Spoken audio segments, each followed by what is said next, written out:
Hey man, it's your boy Glizzy the Gremlin. What's up, my fellow gremlins? And they're all YouTube, you know what's up, man. But I got a video today for y'all. It's some disturbing photos of slavery that will haunt you forever. So man, I hope y'all like this video. If y'all like it, go ahead and hit the like.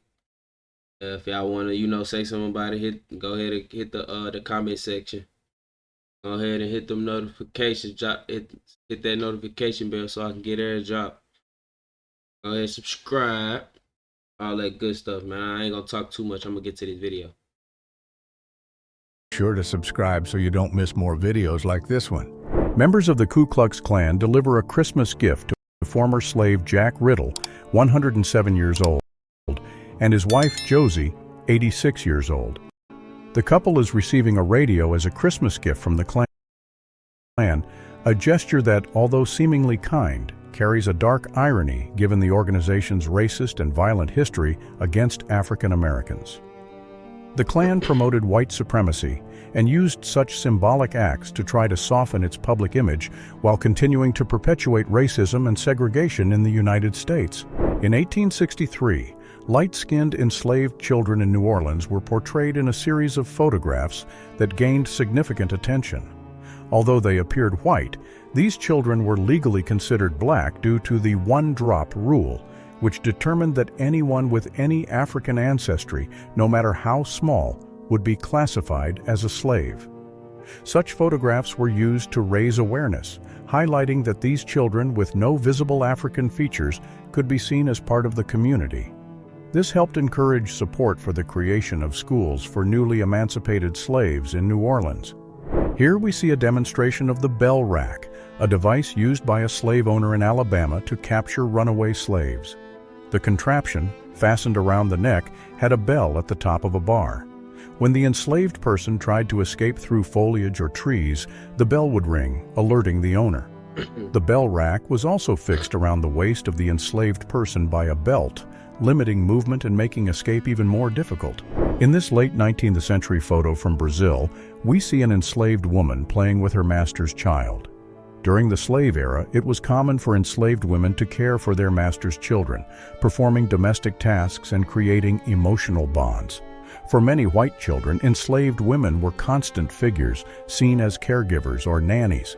However, these children also grew up in a society that viewed enslaved people as property, resulting in a distorted view of affection and social hierarchy. In this photo, on the left, we see Jesse L. Birch, a bailiff, and Frank M. Rockwell, the local sheriff, on the right, while an African-American woman sits between them. Jesse appears to be pointing his gun at the woman's head, creating a scene of intimidation and violence. This type of image was common to demonstrate the power exercised over African Americans through fear and constant threat. Australian Aboriginals chained in the Wyndham Prison, Western Australia, 1902. Much like enslaved Africans in other parts of the world, Aboriginal people were often treated as inferior and dehumanized, forced to live under brutal conditions and chained like animals. In addition to being deprived of their freedom, Aboriginal people were subjected to policies aimed at civilizing them, causing impacts that still affect Indigenous communities today. An African American being whipped inside a prison in the United States in 1889. Although slavery was officially abolished in 1865, the prison system continued to exploit African Americans through forced labor and physical punishment, especially in the southern states. Prisons were notorious for extremely harsh conditions, and many former slaves were reincorporated into forced labor under accusations of minor offenses. A portrait of Renty, a slave from Carolina, taken by Louis Agassiz, a Harvard University professor, in 1850. Agassiz used pseudoscientific racial theories such as polygenism to justify the inferiority of Africans. These theories aimed to prove that human races were distinct based on physical characteristics and were used to defend slavery. International Crazy. and just one to making text only. Like Agassiz's racist ideas, similar theories about Jews were used in the 20th century by the Nazis to justify persecution, showing the lack of these false beliefs. In this 1860 photograph, we see Andrew Chandler, a member of the 44th Mississippi Infantry, along with his former slave, Silas Chandler. During the Civil War, Silas accompanied Andrew as a servant, but at a crucial moment, he saved Andrew's life during the Battle of Chickamauga. After the war, as a gesture of gratitude, Andrew gifted Silas a piece of land, where he built a church for his community. Silas continued to live and work in the same region where he had been enslaved, but now with a new position of respect. John Walker, known as the man with the brilliant hand, was an American reformer and abolitionist who became a national hero in 1844. He was tried and convicted for attempting to help 7 fugitives escape in search of freedom. Captured during the attempt, Walker was punished with his hand branded with the letters SS, meaning slave stealer, a mark inflicted by the U.S. government. Rather than silencing him, this punishment transformed Walker into a symbol of resistance to slavery and the fight for abolition. In this photograph, taken around 1890 in Zanzibar, we see a young slave boy holding a log over his head as a form of punishment. At that time, Zanzibar was a major center of the slave trade in the Indian Ocean. Enslaved children were often forced to perform extreme physical tasks and were severely punished for minor offenses. Slavery in Zanzibar was officially abolished in 1897, but the impact of this period remained for a long time in the region. A Union soldier posing as contraband, a young servant was still a child. Many Union soldiers formed significant bonds with contraband families, and some even became active advocates for African American rights after the war, contributing to efforts for emancipation and equality. In 1907, a British source photographed removing shackles from the legs of a Swahili slave who had worn them for 3 long years. This moment occurred during a British operation in the Indian Ocean, where the Royal Navy patrolled the area to intercept slave ships and combat human trade. These patrols had been active for decades, and their mission was to free those who were being held in captivity. Sarah Breedlove, better known as Madame C.J. Walker, driving her new car named Colette. Sarah was the first woman in the United States to become a millionaire by her own means. Born the daughter of a former slave, Walker built an empire of beauty products. At her peak, her fortune was estimated at about $1 million, which today would be equivalent to $30 million. In addition to her business success, she used her wealth to support civil rights causes and help heal the scars left by slavery, promoting education and employment in the black community. Africans captured aboard a slave ship, many in a state of malnutrition, including children. These conditions were common during the transatlantic when Africans were transported in overcrowded and unsanitary ships with little food and water. Malnutrition, disease, and mistreatment resulted in the death of many before they reached the Americas. It is estimated that between 12 and 15 million people were forced to make this journey over more than 3 centuries, with about 2 million dying during the crossing. A monthly count being carried by 2 slaves through the streets of Bahia, Brazil, in 1865. This scene reflects the slave system still dominated in Brazil, the last country in the Americas to abolish slavery in 1888. At the time, it was common for upper-class men to use slave labor for everyday tasks as transportation and sedan chairs. Despite growing international push for abolition, slavery continued to be the backbone of the economy in many regions of the country. Awards were offering $150 for the capture of a runaway slave in Boston, Kentucky in 1838. These announcements were common in the 19th century, when slaveholders offered rewards for the recapture of those who fled in search of freedom. These ads usually include detailed descriptions of the runaway slave, mentioning physical characteristics and skills to facilitate their capture. The $150 reward was significant for the guy, showing how valuable these slaves were in search. This 1898 photograph in Indiana shows Lucy Higgs Nichols at the center, a former slave who became the only female member of the Grand Army of the Republic, a Civil War veterans organization. While in the South, Lucy escaped the Union lines during the war and worked as a nurse for the 23rd Indiana Infantry Regiment. Years after the conflict, Lucy was recognized as an honorary member of the organization, a remarkable achievement for a woman who was slave to segregation and discrimination. Samuel Phillips Werner, with Africans he bought to be exhibited at the St. Louis World's Fair in 1904. Werner brought these individuals to the United States, claiming they were pygmies, in an attempt to exploit public curiosity about African peoples, particularly communities with distinct physical characteristics. The World's Fair was an international showcase and, unfortunately, often featured racist displays that treated Africans as exotic curiosities. An Arab slave trader in custody aboard the HMS Sphinx around 1907. The incident occurred off the coast of Mozambique, where the Royal Navy patrolled the waters to combat the slave trade after the formal abolition of slavery in the British Empire. In operations like this, traffickers were captured and slaves were freed, marking the ongoing effort to dismantle the illegal slave trade in the region. This photograph was taken in Baton Rouge, Louisiana in April 1863 and is one of the most impactful images of the time. In it, we see Gordon, a slave who escaped from a plantation, showing his back full of deep scars, the result of years of whipping. The image became known as the scourged back and was widely used by abolitionists to fight slavery, even being published in Harper's Weekly, further strengthening the fight for freedom during the Civil War. Here we see Rebecca Felton, one day before taking office as the first woman senator of the United States, alongside 2 politicians from Georgia on November 20, 1922. In addition to being the last former slaveholder to serve in the Senate, Felton advocated for white supremacy and, in public speeches, supported the use of violence to maintain racial control in the South.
Felton also believed that slavery was an institution that benefited both whites and blacks, a common view among defenders of the system.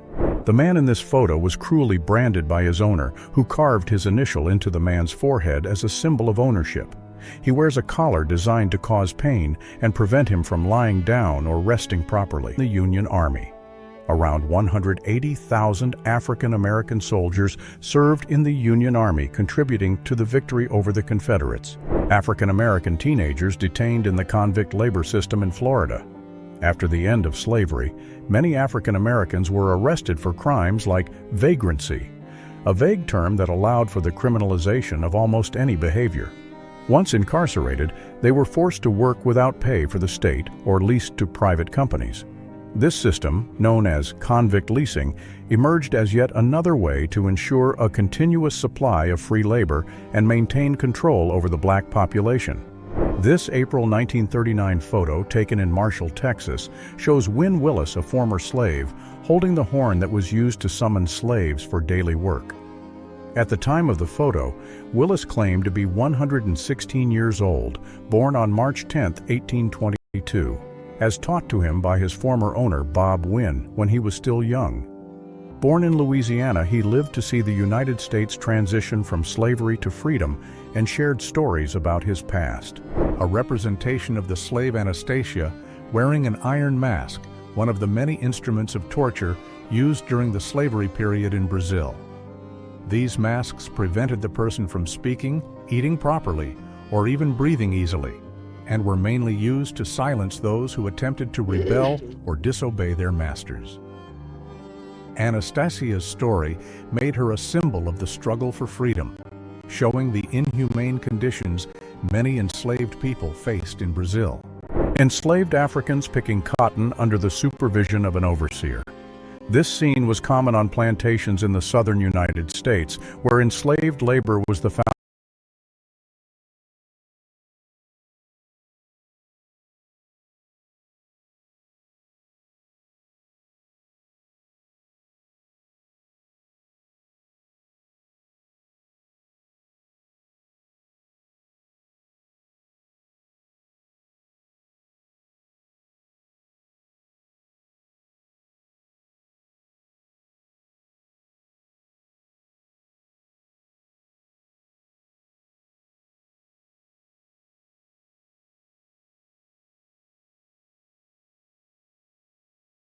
foundation of the agricultural economy. Cotton, known as white gold, was one of the most lucrative products of the time, and enslaved people worked long hours under inhumane conditions to ensure abundant harvests. Overseers, often armed, kept the slaves working at a fast pace, using severe punishments for any signs of resistance or fatigue.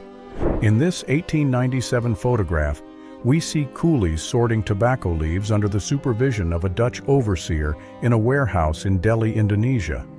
In the late 19th century, tobacco production in Sumatra was one of the main economic activities of the colony, supplying international markets.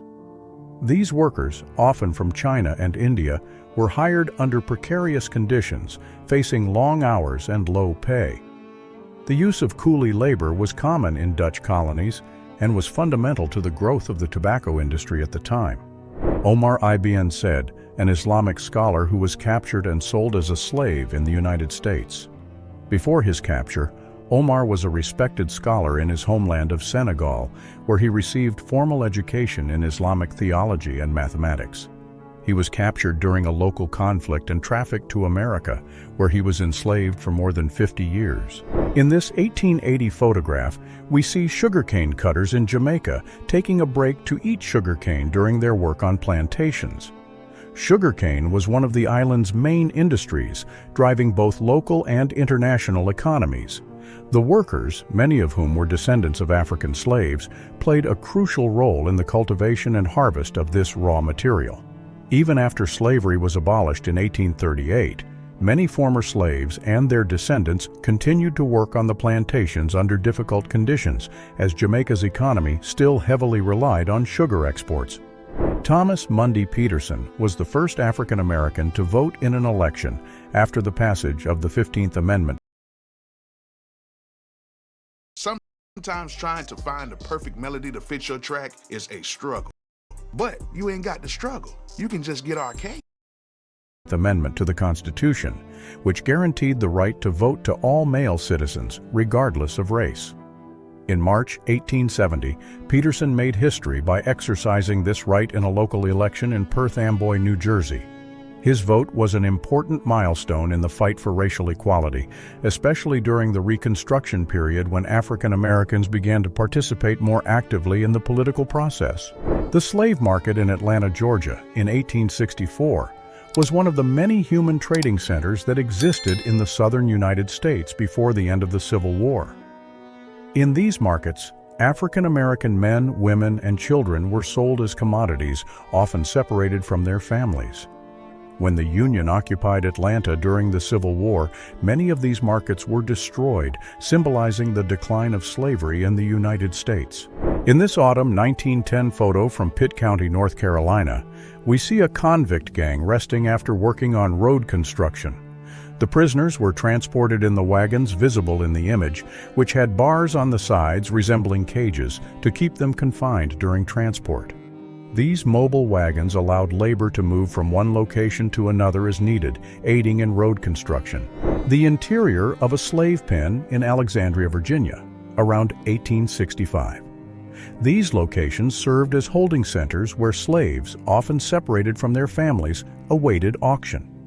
Alexandria was one of the largest slave trading centers in the United States, responsible for sending around 1,000 slaves per year to the South. In this photo, we see American prisoners who were captured and forced to work as slaves during the war with Japan. These men, held in inhumane conditions, were forced to perform hard labor in prisoner camps, where they faced starvation, disease, and torture. Many of these prisoners worked on the infamous Death Railway, where approximately 12,000 prisoners lost their lives due to extreme conditions. The deck of the British ship HMS Daphne was filled with over 100 slaves who were rescued between November 1st and 4th, 1868. These men, women, and children had been captured by Arab slave traders and were freed during a Royal Navy operation in the Indian Ocean. After abolishing slavery in its territories in 1833, Britain took on an international role in fighting the slave trade, sending ships to patrol known trafficking routes. The first photo shows slaves rescued aboard the HMS Sphinx, still in poor condition after being taken from the hands of the traffickers. Below, we see the same individuals after being saved, now dressed in new clothes and regaining some dignity. After being rescued, many were sent to British colonies in East Africa, where they had the opportunity to start a new life. This photo, taken in 1862, shows slaves left behind by Confederate General Thomas F. Drayton, who fled as the Union Army advanced. After being abandoned, many of these enslaved people found an opportunity to seek their freedom. In situations like this, the Union Army often offered protection and shelter to the enslaved, allowing many to join Union troops as workers or even soldiers. Farmers wait for the opening of a slave market in St. Louis, Missouri in 1852. At these markets, enslaved men, women, and children were displayed like merchandise, often on platforms or stages, to be physically assessed before being sold to landowners and traders. St. Louis attracted many slave traders, especially due to its proximity to the Mississippi River, which facilitated the transportation of slaves to other regions. Harriet Tubman, seen on the left holding a pot alongside a group of people she helped escape from slavery in the late 19th century. Born enslaved in 1822, Harriet escaped slavery in 1849.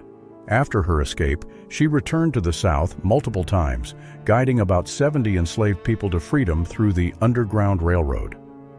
In total, Tubman helped more than 800 people escape from slavery. She never lost a single passenger on her journeys, making her one of the most admired figures in American history. Frederick Douglass escaped slavery in Maryland and became a prominent figure as an abolitionist, orator, writer, and statesman. Douglass was the first African American to be appointed to a significant political office, serving as a United States diplomat to Haiti.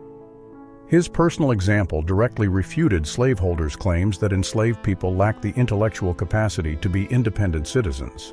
Mrs. Sally, 88 years old, is a former slave observing the Emancipation Proclamation document in 1947, When the proclamation was issued, she was only 3 years old.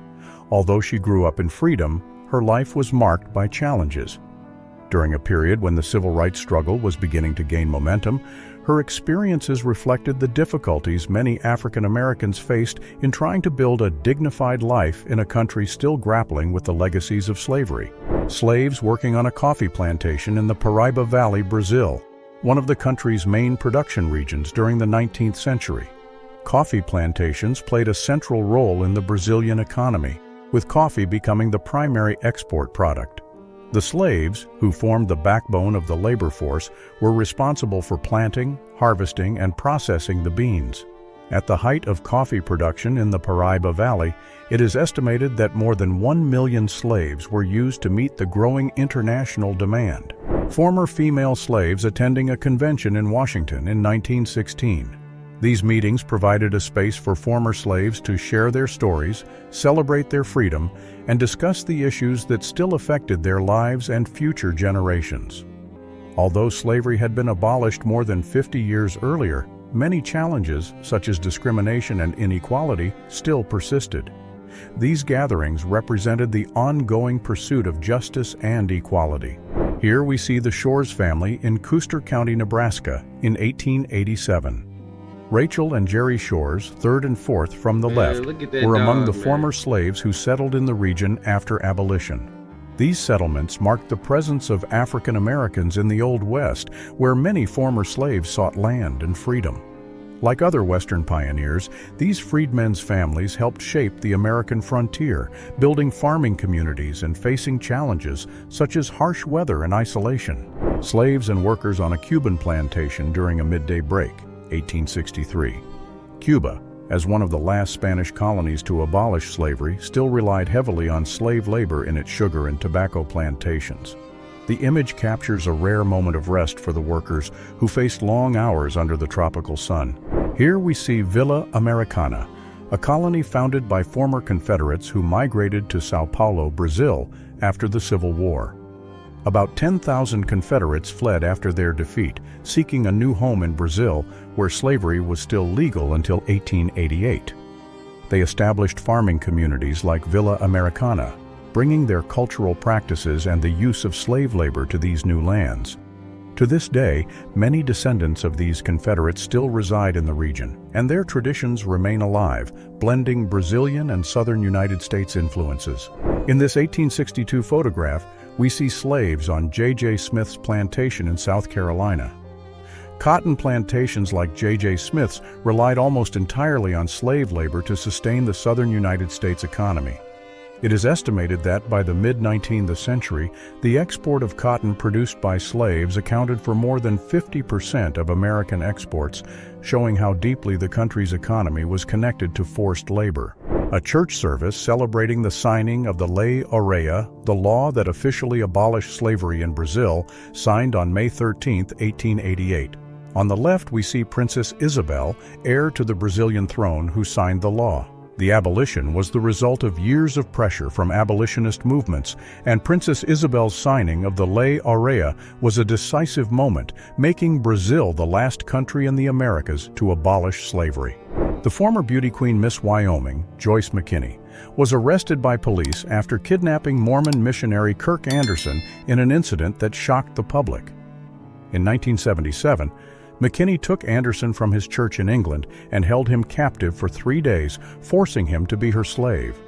The case gained international attention for its unusual nature and the involvement of a former Miss USA, an African-American slave stirring something in a cast iron pot in the yard of a plantation, while a child watches. The slave's diet generally consisted of simple and nutritious foods such as corn, beans, sweet potatoes, and yams. Despite the harsh living conditions, cooking was a way to keep African traditions and identity alive. The ruins of a slave cabin, seen here in 2012, remain on a former plantation along the banks of the Combahee River in rural Beaufort County, South Carolina. This site was the scene of one of Harriet Tubman's boldest raids, where, alongside black Union troops, she led the Combahee River Raid in 1863, freeing more than 750 enslaved people. Despite the end of slavery, Families working the rice fields in the region continued to live in the cabin until the 1970s. During the Civil War, many black men who escaped slavery joined the Union Army, like the men pictured in this photo. Despite their bravery and dedication, these soldiers initially received lower pay than their white counterparts. Only after protests and public pressure did Congress pass equal pay in 1864, ensuring that black soldiers received the same salary as whites. A group of contraband slaves at the Allen's Farm near Yorkville, Virginia, during the Civil War. Known as contrabands, these slaves fled Confederate territories in search of refuge in Union-controlled areas. This began when commanders decided to treat runaway slaves as war contraband, refusing to return them to their former Confederate owners. Sharecroppers picking cotton in Georgia in 1898, a system that became common after the abolition of slavery. President Andrew Johnson supported this new practice, known as sharecropping, which replaced slavery as the primary form of agricultural labor in the South.